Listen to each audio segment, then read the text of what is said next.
ફૂડનું counter આજના દિવસે મહત્ત્વનું છે. હવે છેલ્લા ઘણા સમયથી આપણે જોઈ રહ્યા છીએ તપનજી, જ્યુબિલન્ટ ફૂડની અંદર ગ્રોથનું મોમેન્ટમ જે છે એ બહુ ધીમું પડ્યું છે.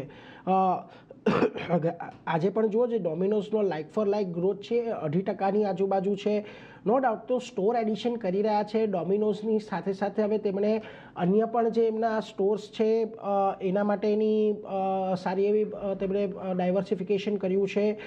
કઈ રીતે તમે અત્યારે આ કંપનીને અને આ જગ્યાને જોઈ રહ્યા છો? કારણ કે છેલ્લા ઘણા સમયથી આપણે જોઈ રહ્યા છીએ કે QSRની અંદર જે પહેલાં જેવું તેજી આવતી જોવા મળી હતી એ હવે થોડીક ધીમી પડી છે, અને અત્યારે એવો કોઈ બહુ વધારે મોટો ગ્રોથ પણ આ બધી QSR કંપનીઓમાં જોવા નથી મળતો. QSRમાં તમે જેમ કીધું, એક તો કોમ્પિટિશન બહુ વધી છે, ને પછી જ્યાંથી ઝોમેટો અને સ્વિગી એગ્રેસિવ જેટલું થયું છે ને ત્યાંથી તમે ઘરેથી ઓર્ડર કરો છો તો you don't go only for Domino's. તમે બીજી બધી રેસ્ટોરન્ટથી પણ તમે ફૂડ મંગાવો છો ને બીજે પણ પીઝા ટ્રાય કરો છો ને તે. એટલે હવે એવી પોઝિશન છે કે આ મોડલ બહુ બધા ઓલરેડી અપનાવવા લાગ્યા છે, અને એના લીધે તમને ડાયરેક્ટલી ગ્રોથમાં દેખાય છે. પ્લસ હવે ક્લાઉડ કિચન વધારે ચાલે છે, એ વધારે પ્રોફિટેબલ, નો ડાઉટ. ડોમિનોઝનું એમ જ ચાલ્યું છે, પણ કંઈ ના કંઈ આઈ થિંક કોમ્પિટિશન વધી રહી છે, જેના લીધે માર્જિન પર સારો એવો પ્રેશર છે.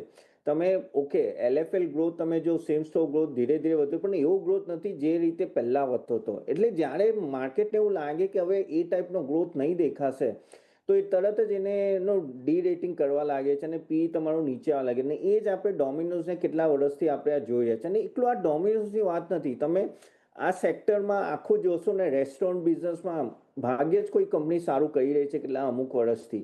જે દેખાઈ રહ્યું છે કે ઇનહેરિટન્ટ વીકનેસ છે આ સેક્ટરમાં. અને આ કોવિડ પછી વધારે થયું છે, કે કોવિડ પછી લોકો ઘરે ઓર્ડર કરતા વધારે થઈ ગયા છે, અને ઝોમેટો સ્વિગીએ હેલ્પ કરી છે. એટલે મારા હિસાબથી ભલે હવે મર્જર પણ થઈ રહ્યા છે, આપણે જોયું સફાયરના મર્જર થયું ને એ બધાનું, પણ હવે એવી લોંગ ટર્મ કમ્પાઉન્ડિંગ મને દેખાતી નથી અહીંયા. અને ઇવન ડોમિનોઝ માટે આઈ થિંક નાની મોટી રેલી આવશે, પણ તમે કહેશો કે લોંગ ટર્મ માટે, આઈ થિંક લોંગ ટર્મ માટે હજી પણ થોડા ઇશ્યુઝ છે.